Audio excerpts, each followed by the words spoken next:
Hi everybody, Shannon Petrovich with Therapist Talks. Understanding attachment styles. Understanding attachment styles can be crucial in helping you with your struggles in your relationships, but just as crucially, it can help you see the attachment styles of others so you can choose a partner more wisely. In this video, we'll look at the 4 attachment styles, and in the next one, we'll look at how to assess and improve your own. So make sure you subscribe and hit the bell to alert you when the next video comes out. Though attachment styles are developed in early childhood and are based on the relationships you had with your caregivers, these can be changed as an adult when you become aware of them. It requires an understanding of the underpinnings of your early upbringing and the working model or the attachment style that you developed as a result. So let me start with a few caveats. Number 1, attachment styles are simply descriptions of the ways we do relationships. Although there are 2 diagnoses for children regarding attachment, there's nothing about this in the diagnostic manual for adults. Number 2, when someone has a major mental illness or personality disorder, please don't think that any of these descriptions explain all of that away. Although some personality disorders are rooted in some attachment issues, this is very complex, so resist the temptation to take these and use them to universally understand everything about everyone. These are most helpful for those without major mental illness who just have struggles in their relationships. Number 3, no one fits neatly into any one of these boxes all the time. We all have ups and downs, and we can only really say we primarily have a secure style or anxious avoidant, etc.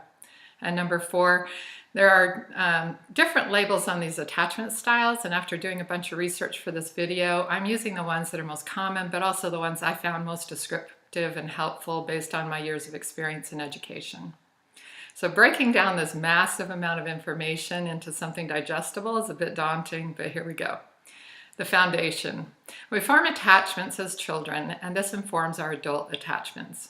The roots of healthy attachment in childhood include having securely attached parents or caregivers, and people who understand and respond well to the child's developmental needs and stages.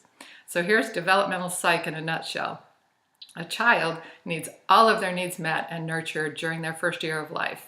This gives them a true sense of self-worth and a sense of trust in others. These are the 2 most important keys and the most crucial foundational elements that will form a solid basis for all of their functioning for the rest of their lives. Over the next several years, they need to be nurtured, but also given boundaries, engaged in activities within the family and the community. They need to be taught how to be caring and empathic. They need to be given tasks that they can accomplish so they feel capable, resourceful, and important. And they need to be allowed to explore the world to help them understand themselves in relation to other people, with their parents providing guidance and safety. When these early stages are done well, it leads to secure attachment.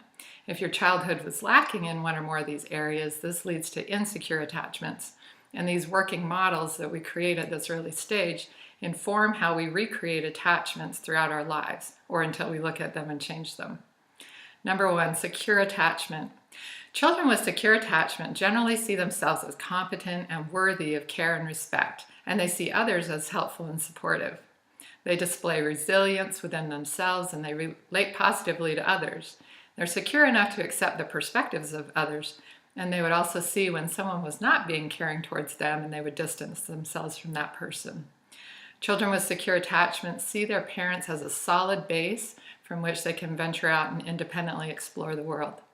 As adults, people with secure attachment style feel confident in themselves and trusting of others. Their relationships tend to be honest, open, supportive, equal, allowing of independence, as well as deeply emotionally connected at the same time. They feel comfortable both with intimacy and with independence. They offer support when their partner feels distressed, and they go to their partner for comfort when they're upset. Insecure attachments. When these early stages are disrupted by poor nurturance or the inability or unwillingness of the caregiver to provide age-appropriate guidance, support, diversity of experiences, or encouragement, one of the following 3 types of insecure attachment styles will develop. We can get a better sense of this by thinking of these as, I don't feel good about me, and I need you to make me feel okay. I feel okay, but I don't trust anyone else. And the third is the disorganized type. I feel insecure in myself, and I don't trust you either. So the first is that anxious, preoccupied. They have a negative view of themselves and a positive view of others. Someone with an anxious, preoccupied style feels desperate for love and affection and feels that their partner must complete them and fix them and all their problems. They doubt their worth as a person and they only feel okay if they're with someone. While they long for safety and security in their romantic relationships, they may also act out in ways that push their partner away. They tend to be clingy, demanding, jealous, and easily upset by minor issues. They'll often move into a relationship rapidly, even moving in together very prematurely and becoming obsessed with this person. No matter how badly the relationship is going, often they'll attach so desperately to a person they have a survival level of intensity. They're highly emotional, highly anxious, constantly terrified of abandonment. They tend to form a fantasy bond, which means that instead of developing real love or trust towards their partner over time, they dive into intense enmeshment and dependency. When they feel unsure of their partner's feelings or unsafe in the relationship, they often become intensely possessive. They may interpret any independence as threatening, and they'll be highly reactive, jealous, and histrionic with any time apart. They seek a sense of safety and security by clinging to their partner, but their desperate, volatile, and demanding actions often create the very abandonment they fear. That's the anxious, preoccupied. Number 2, dismissive, avoidant, or anxious avoidant. These people have a positive view of themselves and a negative view of others. So people with this attachment style generally keep their distance from others emotionally. While some may feel they don't need human connection at all, others get into relationships but remain emotionally distant. They may use, discard, find someone else, use, discard, and move on again. They're often able to shut down emotionally when any challenge comes up, and they can disconnect easily.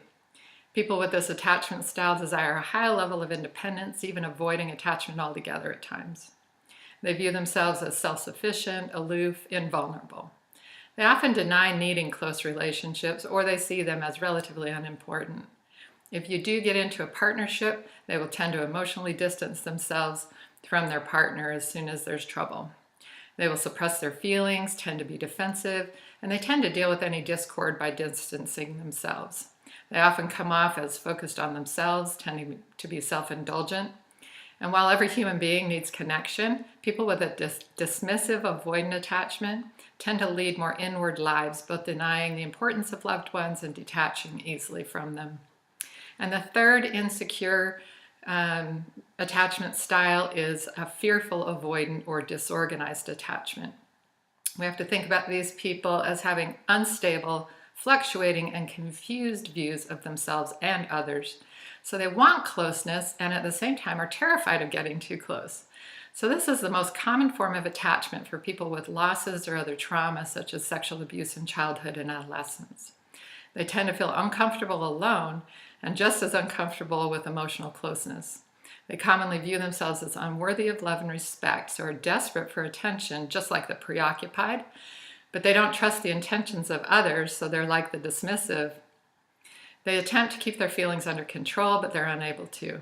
Instead, they're overwhelmed by their reactions and often experience intense emotional reactivity, moods, and will swing wildly from "I hate you" to "don't leave me." There's actually a book by that title that explains this very well. They see their relationships from the working model that you need to go towards others to get your needs met, but if you get too close, they'll hurt you. These people tend to find themselves in rocky, dramatic relationships with lots of highs and lows, lots of breakups and reunifications, and they often have fears of being abandoned, but also struggle with being close. They may cling to their partner when they feel rejected and then feel trapped when they're close. This push me, pull you, come here, go away is very crazy making. So in summary, this attachment style you developed as a child was based on your relationship with your parents, but it doesn't have to define your ways of relating for the rest of your adult life. If you come to know your attachment style, you can uncover the ways you are relating and become more emotionally self-contained and more connected. By becoming aware of attachment styles, you can also make better choices in a partner. You can see when a person displays insecure attachment patterns and recognize what that will mean for your future. You can see what a primarily secure person looks like and choose that person as a partner.